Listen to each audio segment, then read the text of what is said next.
오늘 함께 떠나볼 이야기는 바로 잭 런던의 소설 바다의 늑대입니다. 이 소설은요, 그냥 바다 위에서 펼쳐지는 모험 이야기가 아니에요. 문명과 야만, 이상과 현실, 그리고 인간이라는 존재의 본질이 이 거친 바다 위에서 어떻게 부딪히고 깨지는지 그야말로 치열하게 보여주는 철학적인 싸움에 대한 기록입니다. 생명? 그건 가장 값싼 곳이지. 이야기는 울프 라르센이라는 선장의 이 섬뜩한 한마디로 시작됩니다.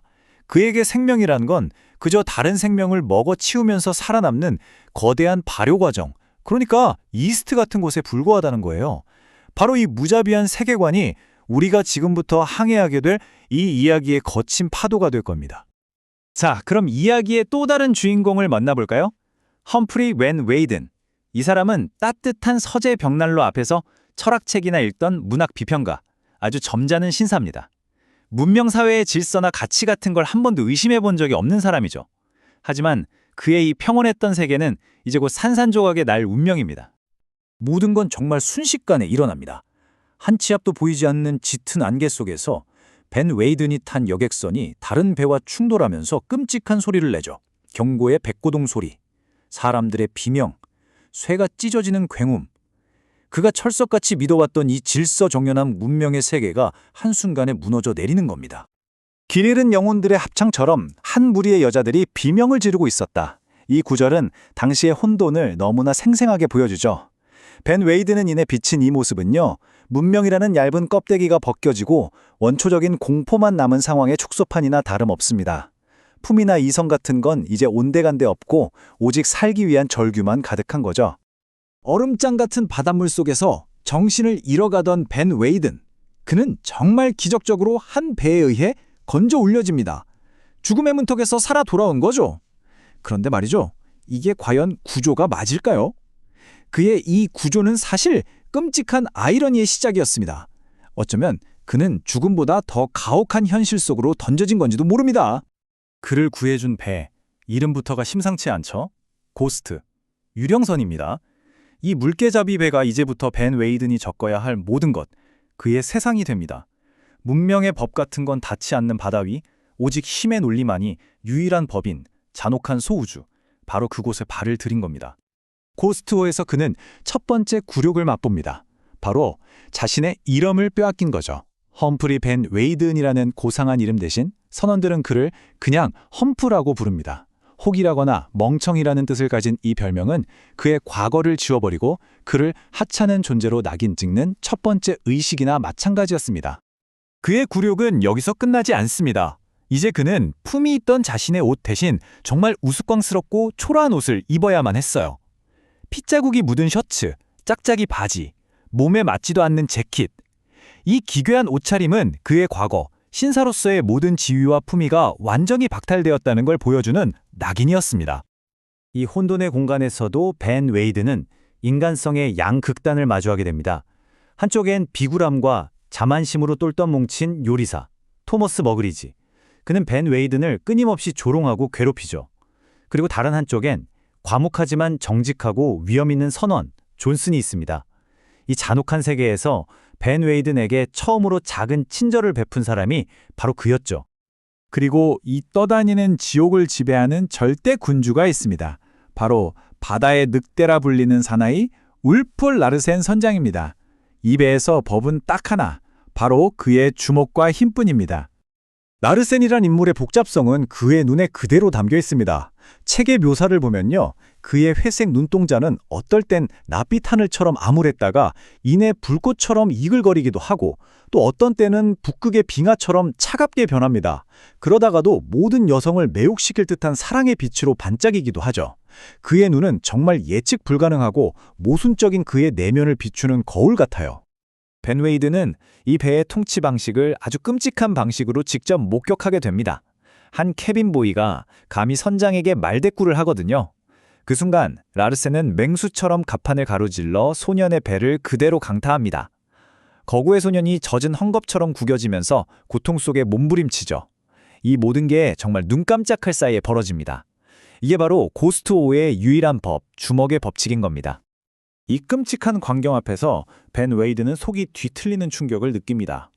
그의 문명화된 감각으로는 이렇게 원초적이고 잔인한 폭력을 도저히 이해할 수도 감당할 수도 없었던 거죠. 그의 고백처럼 이건 그가 살아온 세계와 지금 발 딛고 선 이 야만의 세계 사이에 얼마나 건널 수 없는 깊은 강이 흐르는지를 보여주는 장면입니다. 벤 웨이드는 라르센을 그저 무식하고 잔인한 폭군이라고만 생각했습니다. 하지만 그는 곧 자신의 섣부른 판단이 완전히 틀렸다는 걸 깨닫게 돼요. 그 짐승 같은 폭력성 뒤에 상상조차 해보지 못했던 또 다른 얼굴이 숨겨져 있었거든요. 여기서 우리는 질문을 던지게 됩니다. 이렇게 끔찍한 폭력을 아무렇지도 않게 휘두르는 이 남자. 대체 그의 정체는 뭘까요? 정말 그저 야만적인 짐승에 불과한 걸까요? 그 해답의 실마리가 정말 의외의 장소에서 발견됩니다. 바로 라르센의 선실이죠. 벤 웨이드는 그곳에서 믿을 수 없는 광경을 목격해요. 선장의 책장에는 셰익스피어, 다윈, 포 같은 대문호와 사상가들의 책이 가득 꽂혀 있는 겁니다. 심지어 침대에는 밑줄이 빽빽하게 그어진 브라우닝 시집까지 놓여 있어요.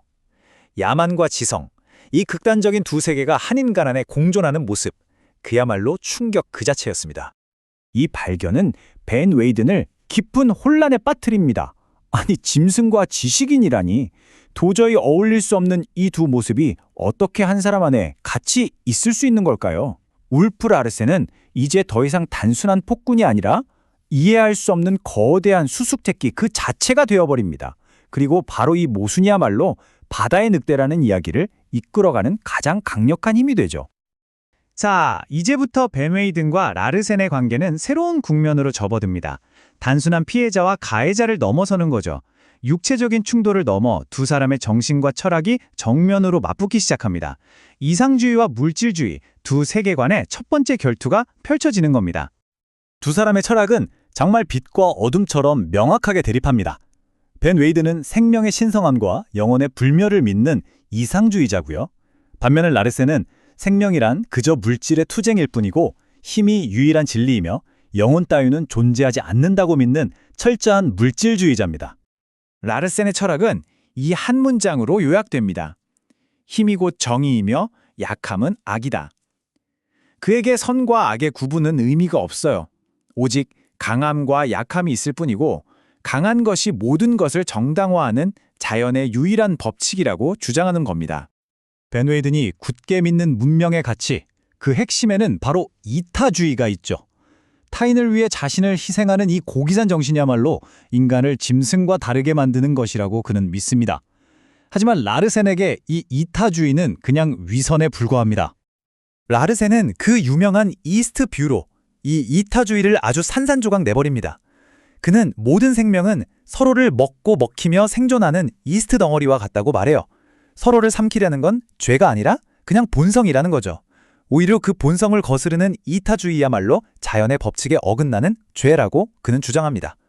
라르센의 이 냉혹하지만 완벽하게 일관된 물질주의 철학 앞에서 벤 웨이드는 전율합니다.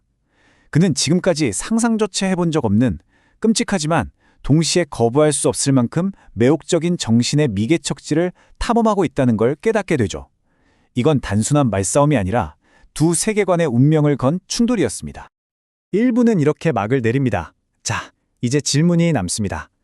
안락한 문명 속에서 온실의 화초처럼 자라난 벤 웨이든의 이상주의는 힘만이 유일한 법인 이 야만의 바다에서 과연 살아남을 수 있을까요? 아니면 그 역시 바다의 늑대처럼 변하게 될까요? 그 격렬한 투쟁의 결과는 다음 이야기에서 계속됩니다. 자, 지난 이야기에 이어서 세상 물정 모르던 학자 험프리 벤 웨이든이 유령선, 고스트호에 완전히 갇히게 되면서부터 시작합니다. 그가 평생 책으로만 배웠던 세상과는 전혀 다른 그야말로 잔혹한 현실이 눈앞에 펼쳐진 거죠. 이게 바로 벤 웨이든이 마주한 새로운 현실이에요. 동이 트자마자 시작해서 해가 지고도 한참 동안 끝나지 않는 고된 노동, 상상이 가시나요? 평생 펜만 잡고 살던 그의 섬세한 손으로 기름때 낀 냄비를 닦고 굳은 일을 도맡아야 해야 하는 이 상황. 이건 단순한 육체적 고통이 아니에요. 그의 정신 자체를 완전히 무너뜨리는 충격이었죠. 자, 그럼 지금부터 이 나약했던 신사가 어떻게 이 가혹한 환경에서 살아남기 위해 말 그대로 뼈를 깎는 변화를 겪게 되는지 그 과정을 함께 따라가 보시죠. 문명인이 야생의 법칙을 배우는 과정, 정말 흥미로운 지점입니다. 제일 먼저 그는 이름을 빼앗깁니다. 선장은 그를 험프라고 조롱하듯이 부르기 시작하죠. 험프리 벤 웨이든이라는 고상한 이름은 사라지고 이제 그는 그냥 험프가 된 거예요. 폭군 같은 요리사 토마스 머그리지 밑에서 온갖 자비를 하는 노예로 전락한 거죠. 이름을 빼앗긴다는 건 정말 모든 걸 빼앗기는 것과 마찬가지예요. 그리고 이 요리사 토마스 머그리즈라는 인물, 이 사람은 험프가 겪는 고통의 상징과도 같아요. 정말 혐오스럽고 비열하고 잔인하죠. 이 사람의 목소리, 행동 하나하나가 이 고스트호라는 공간이 얼마나 비인간적인 곳인지를 아주 압축해서 보여줍니다. 결국 머그리지의 괴롭힘이 도를 넘어서 험프의 목숨까지 위협하기에 이르자 정말 상상도 못했던 일이 벌어집니다. 평생 책만 읽던 학자 험프리 벤 웨이든이 주방에서 칼을 갈기 시작한 거예요. 생존을 위해서요. 그의 손에 들린 건 더 이상 펜이 아니었습니다. 피를 볼 수도 있는 날카로운 무기였죠. 이 기이한 대치 상황 속에서 벤 웨이드는 자기 자신도 몰랐던 내면의 무언가를 발견하게 됩니다. 바로 원시적인 생존 본능이죠. 겁에 질렸지만 그는 물러서지 않았고 그 순간 주방의 권력 구도는 완전히 뒤집힙니다. 이건 그냥 싸움에서 이긴 게 아니에요. 문명인이었던 그가 야생의 법칙을 온몸으로 깨닫고 처음으로 자신의 힘을 증명해 보인 순간인 겁니다. 이제 주방은 험프릴 차지다 라는 선원들의 말이 현실이 되는 순간이었죠. 자, 험프가 이렇게 조금씩 이 야생의 세계에 적응해 갈 무렵, 그는 이 배의 법칙 그 자체이자 이 이야기의 가장 핵심적인 미스터리, 선장 울프 라르센이라는 존재와 제대로 마주하게 됩니다. 어느 날 험프가 라르센의 선실을 청소하게 되는데요. 거기서 정말 믿을 수 없는 걸 발견하게 돼요. 그 야수 같고 폭력적인 남자와는 전혀 단 하나도 어울리지 않는 것들을 말이죠. 한번 보세요. 셰익스피어, 다윈, 온갖 철학책에 심지어 시집까지. 이게 그냥 무식한 뱃사람의 방이라고 할 수 있을까요? 아니죠. 이건 깊이 있는 지식인의 서재입니다. 이걸 본 험프의 머릿속은 그야말로 뒤죽박죽이 됐을 거예요. 아니, 대체 이 남자의 정체는 뭘까? 어떻게 한 사람 안에 이런 극단적인 지성과 야만성이 같이 존재할 수 있는 걸까? 하고 말이죠. 라르센은 험프를 보자마자 마치 사막에서 오아시스를 만난 것 같았을 겁니다. 드디어 자기와 말이 통하는 사람을 만난 거죠. 그래서 굶주렸던 지성을 채우려는 듯 험프를 자기 방으로 불러들여서 자신의 이 무시무시한 철학을 쏟아내기 시작합니다. 라르센의 생각은 아주 간단해요. 영혼, 도덕, 그런 건 다 인간이 만들어낸 허상이라는 겁니다. 생명은 그저 우연히 발생한 화학작용일 뿐이고 그래서 세상에서 가장 값싼 거래요. 효모 아시죠? 서로를 잡아먹으면서 덩치를 키우는 거. 세상이 딱 그거라는 겁니다. 강한 놈이 약한 놈을 먹는 것. 그게 유일한 진리라는 거죠. 그러니까 라르센 철학의 핵심은 이겁니다. 힘이 곧 정이다. 그리고 약한 건 악이다. 너무나 간단명료하죠? 심지어 그는 남을 돕는 이타주의를 가장 큰 죄악으로 여겨요. 왜냐? 그건 자신을 위해 투쟁해야 하는 생명의 본성을 거스르는 자기 자신에 대한 배신이라는 겁니다. 그에게 세상은 도덕이 없는 오직 힘의 논리만이 지배하는 거대한 썸터일 뿐이죠. 근데 정말 아이러니한 게 뭔지 아세요? 그렇게 냉혹한 철학을 쏟아내던 사람이 갑자기 브라우닝 씨가 너무 어렵다고 투덜거리는 거예요. 이 대목에서 우리는 라르센의 깊은 고독을 엿볼 수 있습니다. 세상의 온갖 지식을 탐했지만 그 지적인 희열을 함께 나눌 단 한 명의 친구도 없었던 한 독학자의 쓸쓸한 모습이죠. 자, 이렇게 험프와 라르센의 기묘한 지적 유희가 이어지던 고스트호에 정말 상상도 못했던 인물이 등장합니다. 이 배의 모든 것을 그리고 모든 관계를 뒤흔들어 놓을 존재가 말이죠. 거친 폭풍우가 지나간 주였어요. 망망대해 위에서 표류하던 작은 보트 하나를 발견하는데 그 안에는 이 짐승들의 소굴 같은 고스트호와는 정말이지 단 1%도 어울리지 않는 한 명의 여성이 타고 있었습니다. 폭력과 욕설이 난무하는 이곳에 갑자기 나타난 너무나도 섬세하고 우아한 존재, 험프의 눈에는 그녀가 거의 유령처럼 보였을 겁니다. 그녀를 보는 순간 험프는 자신이 잊고 있었던, 아니 잊으려고 애썼던 과거의 자기 자신, 그 문명 세계의 모든 것과 고통스럽게 마주하게 된 거죠. 이건 마치 시궁창에 백합 한 송이가 핀 것과 같은 충격적인 대조를 보여줍니다. 그녀는 영혼, 예술, 지성 같은 고상한 모든 것을 상징하는 인물인데 고스트호의 선원들은 그야말로 생존 본능만 남은 반인반수의 존재들이잖아요? 그녀의 존재 자체가 이 배의 야만성에 대한 살아있는 반박인 셈이죠. 그리고 그날 저녁 선장의 식탁에서 정말 기가 막힌 사실이 밝혀집니다. 이 두 사람, 험프와 이 의문의 여성이 사실은 서로를 알고 있었다는 거죠. 그것도 아주 특별한 관계로요. 세상에 이런 우연이 있을까요? 험프가 과거에 신랄하게 비평했던 유명 시인이 바로 그녀, 모드 브루스터였고, 그녀 역시 자신을 비판했던 그 비평가 험프리 벤 웨이든을 알아본 겁니다. 문학계라는 가장 세련된 세계에 속했던 두 사람이 세상에서 가장 원시적인 공간인 태평양 한가운데 괴물이 지배하는 배 위에서 마주치다니 정말 운명의 장난 같죠. 모두가 등장하면서 이제 고스트호의 선장실은 세 가지 다른 세계관이 격돌하는 위험한 철학의 결투장이 됩니다. 그리고 그 중심에서 이 싸움을 즐기는 사회자 겸 심판이 바로 울프 랄센이죠. 이들의 대화는 정말 팽팽해요. 한쪽에서는 힘이 전부다 라고 외치는 라르센의 유물론이 있고 다른 한쪽에서는 아니다. 세상에는 절대적인 선과 사랑이 존재한다고 믿는 모두의 이상주의가 있죠. 그리고 그 사이에 낀 험프는요. 네 말도 맞는 것 같고 네 말도 맞는 것 같은데 하면서 과거의 자신과 현재의 자신이 머릿속에서 치열하게 싸우는 겁니다. 라르센은 이 상황을 아주 잔인하게 즐깁니다. 마치 체스판 위에 말들을 올려놓고 마음대로 가지고 노는 것처럼요. 그는 험프는 대놓고 무시하면서 모두에게는 아주 날카로운 질문을 던져요. 당신처럼 생존에 아무런 기여도 못하는 사람은 대체 무슨 권리로 살아 숨쉬는 거예요? 이런 식으로 그녀의 이상주의를 뿌리부터 흔들어 놓으려는 거죠. 이런 대화가 오갈 때 험프는 라르센의 눈에서 무서운 걸 봅니다. 이건 단순한 지적 호기심이 아니에요. 이건 먹잇감을 보는 포식자의 눈빛입니다. 단순히 모드라는 여자를 원하는 걸 넘어서 그녀가 상징하는 모든 것, 그녀의 신념, 그녀의 영혼까지 다 집어삼키려는 듯한 끔찍한 욕망이죠. 험프는 직감합니다. 아, 그녀가 위험하다. 그리고 자신이 그녀를 지켜야만 한다는 사실과 그녀를 사랑하게 됐다는 걸 동시에 깨닫게 되죠. 결국 말로만 오가던 이 위태로운 평화는 깨지고 맙니다. 팽팽하게 당겨졌던 고무줄이 탁 하고 끊어지는 순간이 온 거죠. 이제 남은 건 오직 폭력과 자유를 향한 필사적인 도박뿐입니다. 폭발 직전의 어느 날 밤 라르센이 갑자기 밀턴의 신라곤 이야기를 꺼냅니다. 그러면서 타락천사 루시퍼에 대해 이야기하는데 그 분석이 정말 기가 막혀요.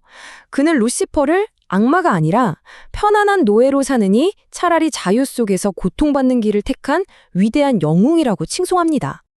바로 이 대목에서 라르센의 본질이 명확하게 드러나는 겁니다. 그는 스스로를 루시퍼와 동일시하고 있었던 거죠. 신에게 복종하지 않고 자기 자신의 왕이 된 루시퍼처럼 세상 그 어떤 권위에도 굴복하지 않겠다는 선언입니다. 이 말을 들은 모두는 공포에 질려 딱 한마디 합니다. 당신이 바로 루시퍼군요. 그리고 마침내 사건이 터집니다. 라르센이 야수처럼 모두에게 달려들어요. 그 순간 험프는 더 이상 과거의 겁쟁이 학자가 아니었습니다. 분노에 차서 칼을 들고 라르센에게 맞서죠. 그런데 정말 믿을 수 없는 일이 벌어져요. 그 무적 같던 라르센이 갑자기 힘없이 쓰러지는 겁니다. 원인 모를 발작이었죠. 바로 이 찰나의 기회를 놓치지 않고 험프는 모두를 데리고 작은 보트에 몸을 싣고 고스트홀을 떠납니다. 자, 이렇게 괴물의 소굴에서는 탈출했습니다. 하지만 이제 그들 앞에는 망망대해가 펼쳐져 있을 뿐이에요. 인간의 힘으로는 어쩔 수 없는 이 거대한 자연 속에서 과연 이 두 사람은 살아남을 수 있을까요? 진짜 이야기는 이제부터 시작입니다. 자, 잭 런던의 소설 바다의 일이 그 거친 바다 위에서 펼쳐졌던 이야기의 마지막 항해를 시작하겠습니다. 우리가 지난 여정에서 어디까지 이야기했는지 기억나시죠? 문명 세계의 교양 있는 학자 험프리가 어떻게 이 야만의 세계에서 살아남는 법을 배우고 울프라르센이라는 정말 거대한 폭군과 지적으로 충돌하는지 지켜봤습니다. 이제 모든 것을 바꿔 놓을 마지막 장이 시작됩니다. 네, 지난 시간 마지막에 험프리 벤 와이든 정말 많이 달라졌습니다. 유령호에서의 그 끔찍하고 잔혹한 삶, 거기서 어떻게든 살아남으면서 아주 강인해졌죠. 단순히 겉모습만 거칠어진 게 아니라 내면에서부터 뭔가 단단해진 거예요. 더 이상 우리가 알던 과거의 그 나약한 CC 벤 와이든이 아니었습니다. 그리고 울프 라르센 선장과의 관계도 참 기묘했잖아요. 정말 강력하고 또 철학적인 면모까지 갖춘 폭군인데 험프리는 그에게서 뭔가 기이하면서도 매력적인 지적 라이벌 의식을 느꼈죠. 폭력이 난무하는 그 배 위에서 철학 토론을 벌이는 사이라니?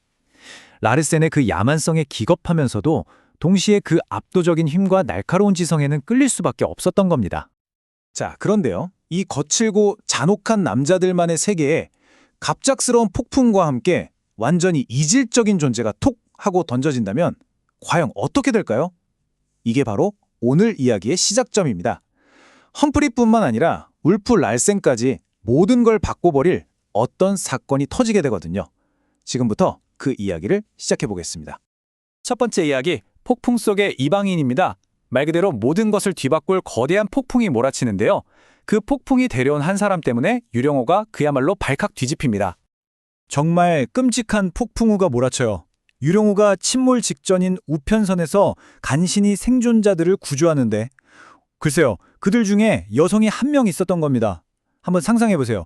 이 거칠고 땀냄새 나는 남자들만 가득한 쇳덩어리 같은 배 위에 여자가 나타났다는 거. 이건 정말 그 존재만으로도 유령호의 모든 것을 뒤흔드는 충격적인 사건이었죠. 여기 이 표를 보면 그 차이가 확 느껴지실 거예요. 구조된 여성과 유령호의 세계. 이건 뭐 그냥 다른 게 아니라 완전히 다른 차원의 존재가 만난 겁니다. 한쪽은 천상처럼 가냘프고 섬세한 문명의 존재인데 다른 한쪽은 반은 짐승, 반은 인간인 야만의 세계잖아요.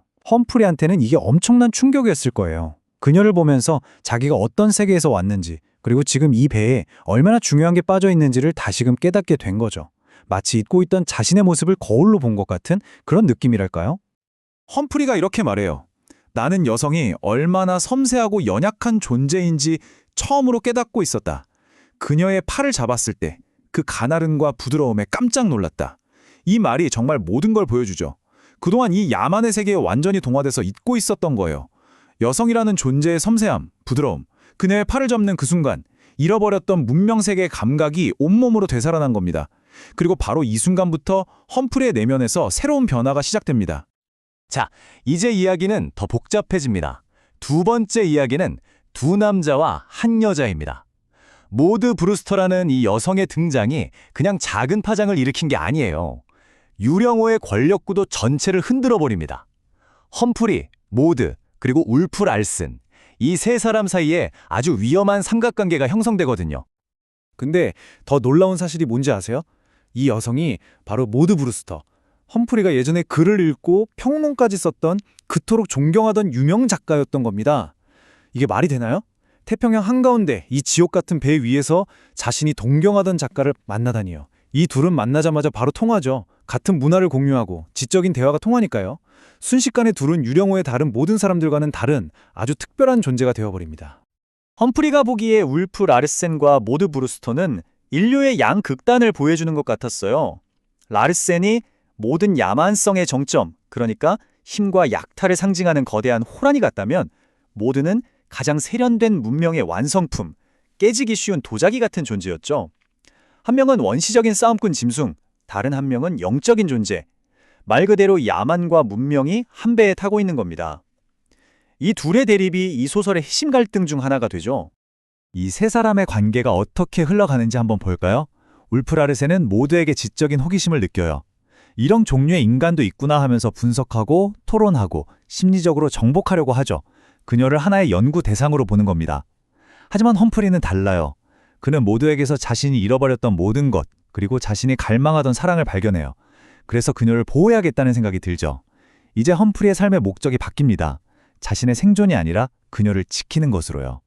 나는 말로 표현할 수 없는 방식으로 그녀가 소중하다는 것을 알았다. 내가 그녀를 사랑한다는 사실이 공포와 함께 나를 덮쳤다. 험프리가 자신의 마음을 깨닫는 순간입니다. 그런데 보세요. 사랑을 깨닫는 순간 공포가 함께 찾아왔다고 하죠. 왜 그랬을까요? 그녀가 울프라르센이라는 엄청난 위험에 노출되어 있다는 걸 본능적으로 알았기 때문입니다. 이 사랑과 공포라는 두 감정이 이제 험프리를 움직이는 거대한 힘이 됩니다. 결국 터질 게 터집니다. 라르센의 그 지적인 호기심 뒤에 숨어있던 포식자의 본성이 드러나는 거죠. 그는 모두를 힘으로 차지하려고 하고 험프리는 더 이상 지켜보고만 있을 수가 없게 됩니다. 이제 자신의 생존이 아니라 사랑하는 사람을 지키기 위해 그 야수 같은 라르센에게 정면으로 맞서는 거예요. 정말 격렬한 대결 끝에 험프리와 모드는 필사적으로 유령호에서 탈출하게 됩니다. 자, 유령호에서는 탈출했지만 이걸로 끝이 아니죠. 망망대해의 작은 보트 하나. 이제부터 진짜 생존 게임이 시작됩니다. 세 번째 이야기는 고립된 낙원에서의 생존입니다. 험프리와 모드, 단둘이 남겨진 세상에서 어떤 일이 벌어지는지 한번 보시죠. 유령호라는 지옥에서는 벗어났지만 이제는 광활하고 무심한 바다와 단둘이 싸워야 합니다. 문명 세계에서 가졌던 작가니 학자니 하는 정체성은 다 소용없어요. 오로지 살아남아야 한다는 본능만이 남은 거죠. 그리고 마침내 도착한 무인도 인데버 섬에서 험프리는 완전히 다른 사람으로 거듭납니다. 이 과정을 한번 보세요. 첫째, 은신처를 확보하기 위해 직접 도로두막을 짓고요. 둘째, 식량을 구해야 하죠. 처음엔 물개를 쏘지도 못하던 그가 결국 몽둥이로 물개를 잡는 법을 배웁니다. 생존을 위해 문명인의 비위약함 같은 건 버리는 거죠. 셋째, 사냥하고 요리하는 규칙적인 일과를 만들면서 리더가 됩니다. 그리고 마지막으로 가장 중요한 건데요. 처음으로 다른 사람의 생명을 온전히 책임져야 한다는 거 깨닫는 겁니다. 바로 이 과정을 거치면서 의존적이었던 지식인 험프리는 완벽하게 자립적인 인간으로 다시 태어납니다. 이때 험프리가 느끼는 감정이 정말 중요합니다. 나는 나 자신이 남성적이며 약자의 보호자이고 싸우는 수컷임을 느꼈다. 그리고 무엇보다도 내가 사랑하는 사람의 보호자임을 느꼈다. 바로 이겁니다. 험프리가 찾은 진정한 남성성은 울프라르센처럼 폭력적이고 파괴적인 힘이 아니었어요. 누군가를 지키고 책임지는 힘, 바로 사랑에서 비롯된 힘이었던 거죠. 이렇게 고립된 세상에서 두 사람 사이에는 아주 깊은 유대감이 생겨요. 단순히 같이 살아남는 동료가 아니라 서로를 의지하고 존중하는 진정한 동반자가 되는 거죠. 험프리는 모두를 나의 여자, 나의 짝이라고 표현하는데요. 이건 유령호에서의 그 억압적인 권력 관계와는 정반대되는 아주 건강하고 평등한 관계의 시작을 의미합니다. 하지만 이 둘만의 평화로운 시간은 그리 길지 않았습니다. 네 번째 이야기, 유령호의 귀환입니다. 정말 악몽처럼 그들을 괴롭혔던 과거가 다시 돌아옵니다. 피할 수 없는 마지막 대결이 기다리고 있죠. 그들이 힘들게 일궈낸 이 작은 낙원이 산산조각 나는 순간이 찾아옵니다. 저 멀리서 부서진 배 한 척이 떠내려오는데 바로 유령호였던 겁니다. 돛대도 다 부러진 채로요. 정말 소름 끼치죠? 힘들게 벗어났다고 생각했던 악몽이 말 그대로 유령처럼 다시 눈앞에 나타난 겁니다. 배에 올라가 보니 아무도 없습니다. 단 한 사람만 빼고요. 그런데 그 강력했던 울프 라르센에게 도대체 무슨 일이 일어났던 걸까요?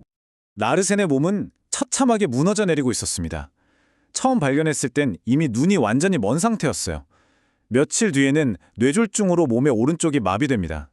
그 다음 주에는 목소리까지 잃어서 글로만 소통할 수 있게 되고요. 마지막에는 청력도 잃고 남은 왼손마저 움직일 수 없게 되죠. 마치 뇌에 생긴 병이 세상과 연결된 통로를 하나씩 아주 체계적으로 끊어버리는 것 같았어요. 라르센이 글로 쓴 이 말이 그의 상황을 가장 잘 보여줍니다. 나는 여기에 의식이 있고 정신적으로 손상되지 않은 채 누워 있어야만 한다. 세상과의 소통선이 하나씩 끊어지고 있다는 것을 알면서도 나는 항상 여기에 살아있고 활동적이며 무력할 것이다. 정말 끔찍한 고통이죠. 평생 물질과 육체의 힘만을 믿었던 그에게 육체는 이제 감옥이 되어버렸고 멀쩡한 정신은 그 모든 붕괴 과정을 지켜보는 형벌을 받고 있는 겁니다. 그런데 놀라운 건 이 지경이 되어서도 라르센의 그 악의적인 의지는 꺾이지 않았다는 겁니다. 험프리와 모두가 배를 고쳐서 탈출하려고 하자 그걸 방해하려고 해요. 눈도 안 보이고 몸도 못 움직이면서 말이죠. 마지막까지 자신의 철학, 즉 강한 자만이 살아남는다는 걸 증명하려는 듯한 처절한 몸부림이었습니다. 자, 이제 정말 마지막 이야기입니다. 새로운 시작을 향한 항해. 울프라르센으로 대표되는 시대가 저물고 험프리와 모드가 만들어갈 새로운 시대가 열리는 중간이죠. 이들의 최종적인 승리를 함께 지켜보시죠. 험프리와 모드는 포기하지 않습니다. 둘이 힘을 합쳐서 부서진 유령호의 돛대를 다시 세우고 배를 고치기 시작해요. 험프리의 새로 얻은 육체적인 힘과 모드의 강인한 정신력, 이 두 가지가 합쳐지니까 불가능해 보였던 일이 가능해지는 겁니다. 이건 혼자만의 힘을 믿었던 라르센의 철학에 대한 완벽한 반박이죠. 결국 살아남는 건 협력하고 연대하는 사람들이라는 걸 보여주는 거예요. 여기서 아주 중요한 개념이 나옵니다. 바로 집단의 규범인데요. 사실 험프리에게는 라르센을 죽일 기회가 있었어요. 하지만 죽이지 못합니다. 왜일까요? 라르센이 평생 비웃었던 관습적인 도덕성. 그러니까 다른 사람을 동정하고 공감하는 마음이 증오보다 더 강했기 때문이에요. 결국 라르센이 그토록 경멸했던 문명의 약함이 사실은 가장 강한 힘이었고 그 힘이 험프리와 모드를 인간답게 만든 거죠. 심지어 죽어가는 적까지 돌보게 만들었으니까요. 그리고 울프라르센은 마침내 숨을 거둡니다. 그토록 강력했던 생명력이 꺼지고 배에는 침묵만이 남죠. 평생 개인의 힘과 생명의 약동만을 믿었던 위대한 개인주의자의 마지막은 놀라울 정도로 조용하고 허무했습니다. 그의 죽음은 그의 철학이 결국에는 아무것도 아니었음을 보여주는 것 같았어요. 라르센이 죽고 마침내 험프리와 모드는 바다와 과거 그리고 자기 자신과의 싸움에서 승리합니다. 그리고 저 멀리 수평선에서 구조선이 나타나죠. 이제 문명으로 돌아갈 시간입니다. 하지만 이들은 예전의 그들이 아니에요. 이 모든 시련을 통해 훨씬 더 강하고 완전한 사람으로 다시 태어난 거죠. 소설은 이 두 사람의 대화로 끝이 납니다. 험프리가 속삭이죠. 한 번만 키스해줘요. 내 사랑. 그들이 오기 전에 한 번만 더. 그러자 모드가 미소 지으며 이렇게 답해요. 그리고 우리 자신에게서 우리를 구해주는군요. 이 말이 정말 의미심장하지 않나요? 구조선은 이들을 실현해서 구해주는 동시에 이 둘만이 존재했던 원시적인 세계로부터도 구해주는 겁니다. 이제 이들은 육체적인 힘과 정신적인 성숙함을 모두 갖춘 완전히 새로운 인간으로서 문명 세계로 돌아가 함께 새로운 삶을 시작하게 됩니다.